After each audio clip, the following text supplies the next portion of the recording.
సుపరిచితమైన రాజే నెబుకద్నెజరు. ఎవరు? నెబుకద్నెజరు.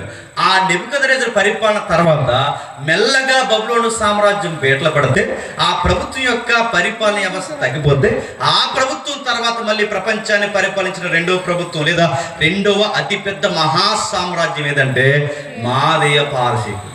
ఎవరు? పారసీకులు. పర్షియన్స్ అంటారు.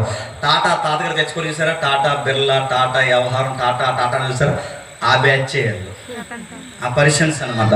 మెజారిటీ పెద్ద పెద్ద వ్యాపారాలు మన ఇండియాలో చేస్తున్న వాళ్ళందరూ పర్షియన్స్, గుర్తుపెట్టుకోండి. అంటే ఈ పెద్ద అంటే ఇండియాకి ఎన్నుముక లాంటి వ్యాపారాలు చేస్తున్నారు, అంటే పర్షియన్స్ ఎక్కువ బిజినెస్ చేస్తారు. అయితే ఆ రోజుల్లో మాదీయ పారసీకులు ఎవరైతే ఉన్నారో, ఆ మాదీయ పారసీకులు అంటే బబులోన్, అంటే బబులోని ఇటు మాదీయ పారసీకులు రెండు సామ్రాజ్యాల్లో వెలసెల్లిన ఒక భక్తుడు ఉన్నాడు. ఆ భక్తుడు పేరు దానియేలు.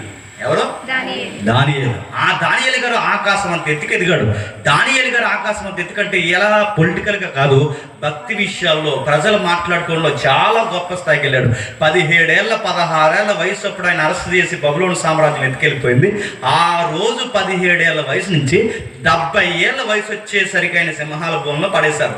ఆ సింహాలు అంటే 17 ఏళ్ల వయసు నుంచి ఆయనకి టెస్టులు స్టార్ట్ అయ్యాయి, పరీక్షలు. అంటే భోజనం దగ్గర పరీక్ష, విశ్వాసం దగ్గర పరీక్ష, తోటల దగ్గర పరీక్ష.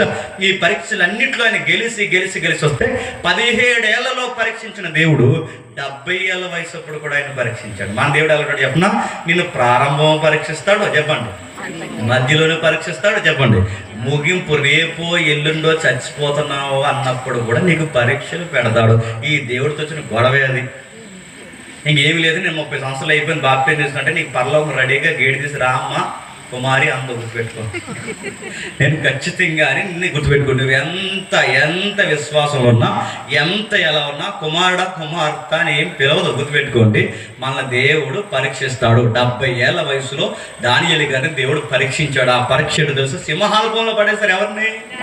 దావీదు గారిని. దేనికోసం సింహాల భూమిలో పడేశాడంటే కేవలం ప్రేయర్ చేసుకుంటున్నాడని. ప్రార్థన చేసుకుంటే సింహాల